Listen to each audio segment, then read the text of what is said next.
Man, what's the worst date you've experienced? I was invited on a date by a woman I met on Tinder. She said her friend was in town and they were going to see a live podcast and invited me with.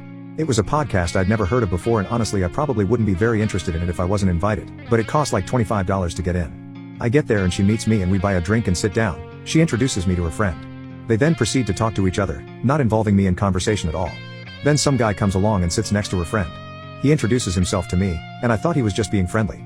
After the podcast, my date and her friend are still talking to each other and ignoring me. This guy who introduced himself to me is kind of following us and he starts having a conversation with me, which is fine because my date wasn't talking to me at all.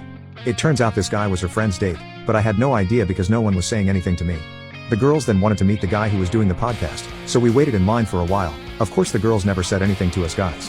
The girls then started talking to another woman in line and seemed to make a friend. After they got to meet the guy who did the podcast, my date's friend turns to us guys and says, "Well, we think we're going to have a girls' night out now." So our dates and the woman they met just left